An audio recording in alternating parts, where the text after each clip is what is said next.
महालक्ष्मी व्रत की दूसरी पौराणिक कथा। एक समय महाराज युधिष्ठिर श्री कृष्ण भगवान से बोले, हे पुरुषोत्तम, नष्ट हुए अपने स्थान की पुनः प्राप्ति कराने वाले और पुत्र, आयु, ऐश्वर्य तथा मनोवांछित फल देने वाले किसी एक व्रत को मुझसे कहिए।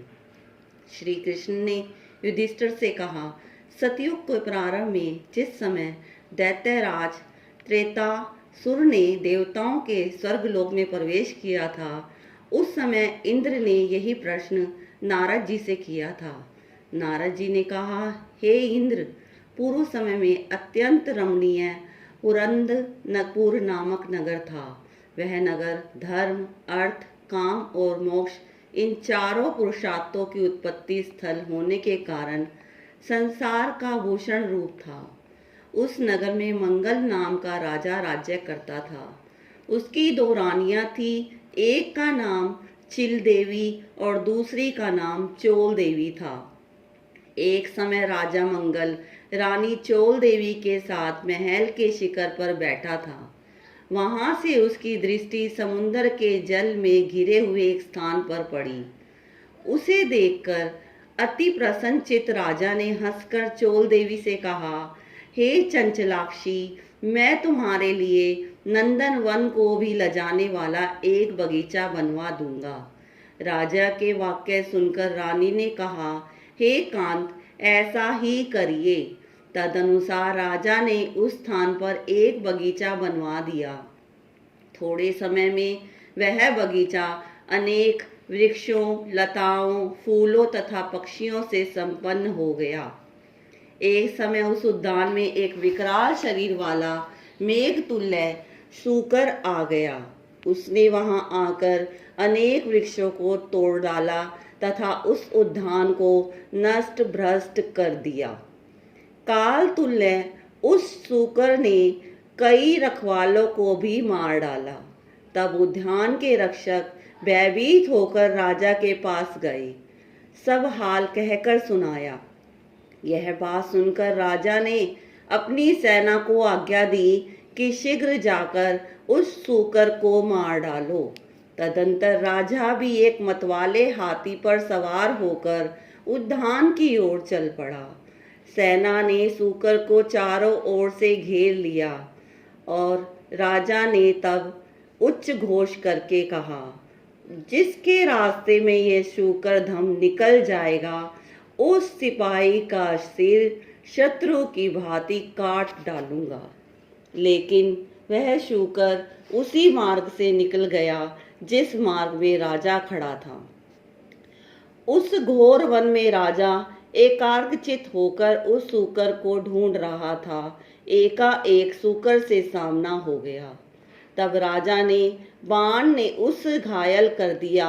बाण के लगते ही सूकर अपने अधम शरीर को छोड़कर दिव्य गंधर्व स्वरूप को धारण कर विमान पर जा बैठा। गंधर्व बोला, हे महीपाल, आपका कल्याण हो। आपने मुझे सूकर योनि से छुड़ाया, सो बड़ी कृपा हो। अब मेरा हाल सुनिए।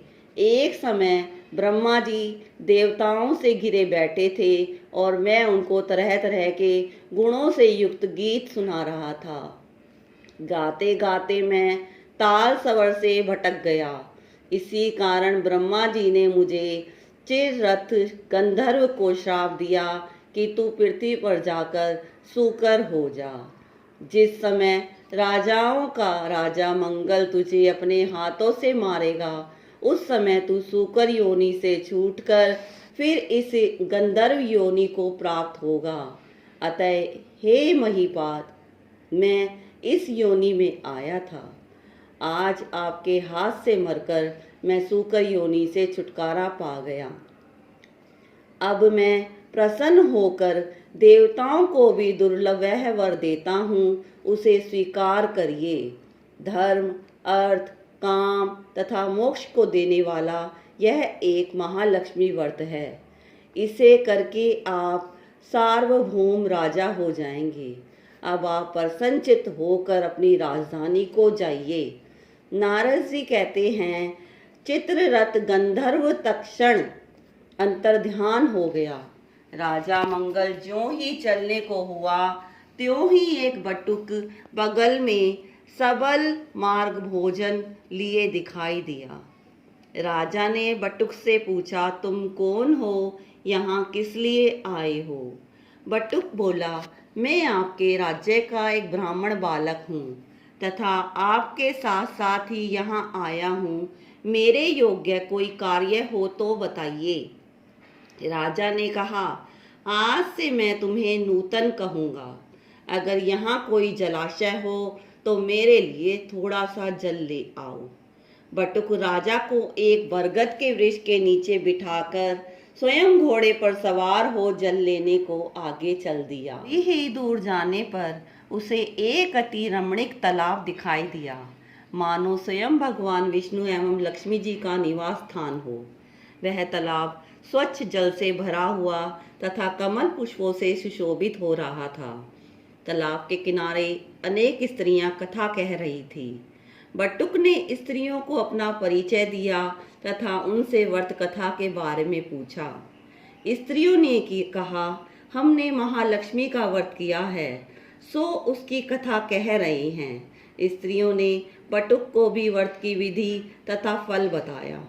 स्त्रियों ने कहा कि तुम इस उत्तम व्रत को करो तथा अपने राजा से भी करवाओ। यदि कोई उत्तम व्यक्ति मिल जाए तो उससे भी यह व्रत करवाओ, किंतु नास्तिकों के सामने यह व्रत कभी नहीं कहना चाहिए। वह बटुक स्वयं पानी पी एवं घोड़े को पानी पिला, राजा के लिए जल लेकर घोड़े पर सवार होकर चल दिया। राजा को जल देकर उक्त व्रत का महात्म बताया और अनेक प्रकार की सामग्री एकत्रित करके राजा से व्रत करवाया। तदंतर वह राजेंद्र घोड़े पर सवार होकर ब्राह्मण बटुक के साथ अपनी पूरी के निकट पहुंचा। उसने राजा को आते देखकर पुरवासियों ने तुरही आदि बाजाओं को बजाते फूल मालाओं से उसका स्वागत किया। स्त्रियों के द्वारा फेंके हुए धान के लावों से पूजित हो उस ब्राह्मण बटुक के साथ राजा मंगल अपनी पटरानी चोल देवी के महल में गया। जाते ही रानी ने राजा के हाथ में डोरा बंधा देखा। इस पर रानी ने अत्यंत क्रोधित होकर कहा कि मालूम होता है राजा शिकार के बहाने किसी दूसरी स्त्री के पास गया था। उसी के सौभाग्य के लिए राजा ने हाथ में यह डोरा बांध रखा है। उसी का भेजा यह ब्राह्मण बालक भी मुझे देखने यहाँ आया है। ऐसा विचार करके चोल देवी ने राजा के हाथ से बंधा डोरा तोड़कर पृथ्वी पर डाल दिया। संयोगवश उसी समय चिल देवी की एक दासी कुछ देखने आई। उसने वह डोरा उठाकर उस ब्राह्मण बटुक से उसका कारण पूछा। बटुक ने दासी को सारी बात बताई और व्रत के बारे में भी बताया। तब दासी ने चिल देवी के पास जाकर वह व्रत बताया और ब्राह्मण को बुलाकर विधिवत महालक्ष्मी जी का उत्तम व्रत व पूजन किया। 1 वर्ष बाद महालक्ष्मी जी के दिन चिल देवी के महल में बाजों का शब्द हुआ। यह शब्द राजा मंगल ने भी सुना। तब राजा को महालक्ष्मी के व्रत का ध्यान आया और वह बटुक से कहने लगा, अरे आज महालक्ष्मी की पूजा का दिन है, मेरा ये डोरा कहाँ है? यह पूछने पर बटुक ने चोल देवी द्वारा डोरे को तोड़े जाने की बात बताई। यह सुनकर राजा चोल देवी पर कुपित हुआ और कहने लगा, आज से मैं चिल देवी के साथ ही पूजा करूंगा। तब राजा बटुक के साथ चिल देवी के महल गया। तब ही लक्ष्मी जी एक वृद्धा का रूप धारण कर चोल देवी के महल में उसकी परीक्षा लेने आई।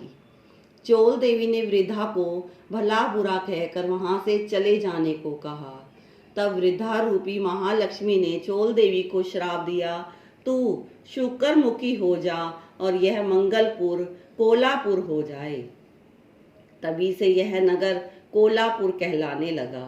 लक्ष्मी जी वहां से चलकर चिल देवी के महल में आई तो वहां अनेक प्रकार से उनकी सम्मान पूर्वक पूजा हुई। पूजन के बाद चिल देवी ने साक्षात लक्ष्मी जी का पूजन किया। तब लक्ष्मी जी बोली, मैं तुमसे पूर्णतः संतुष्ट हूँ। तुम जो चाहो वह वर मांगो। चिल देवी ने कहा, हे सुरेश्वरी, जो आपका उत्तम व्रत करे उसका घर आप कभी न त्यागे, तथा कथा पढ़े या सुने उसको भी आप मनोवांछित फल दें। महालक्ष्मी ने कहा, तथा अस्तु, और यह कहकर माँ अंतर्ध्यान हो गई। राजा ने भी चिल देवी के साथ पूजन किया। उसी समय ईशावश चोल देवी भी चिल देवी के यहाँ चली आई, जबकि द्वारपालों ने बहुत मना किया, फिर भी एक न मानी।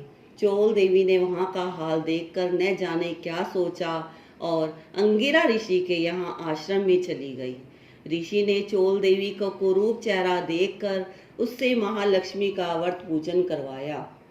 महालक्ष्मी का पूजन व व्रत का प्रभाव से लावण्य युक्त सुंदर स्त्री हो गई। किसी समय राजा ने शिकार खेलते हुए अंगिरा मुनि के आश्रम में सुंदर रूप युक्त तथा चंचल नेत्रों वाली स्त्री को देखा। उसे देखकर राजा ने पूछा, यह दिव्य रूप धारणी स्त्री कौन है? मुनि ने चोल देवी का सारा हाल बताकर उसे राजा को सौंप दिया। तब राजा नगर में आकर चोल देवी और चिल देवी के साथ अनेक प्रकार के सुख भोगने लगे। चिरकाल तक राजा सप्त द्वीपों से युक्त पृथ्वी पर राज्य करने लगे। महालक्ष्मी के व्रत के प्रभाव से बटुक राजा का मंत्री बना। वह राजा पृथ्वी के समस्त सुखों को भोगता हुआ अंत में जाकर आकाश में विष्णु देवत नक्षत्र बनकर स्थित हुआ। नारद जी बोले, हे इंद्र, सब बातों में उत्तम व्रत मैंने तुमसे कहा, जिसकी कथा मात्र सुनने से मनोवांछित फल प्राप्त हो जाता है। जिस प्रकार तीर्थों में प्रयाग, देवताओं में भगवान, नदियों में गंगा पुनीत मानी जाती है, उसी प्रकार यह व्रत सभी व्रतों में उत्तम है। हे इंद्र, धर्म, काम, मोक्ष की इच्छा से तुम भी इस व्रत को करो।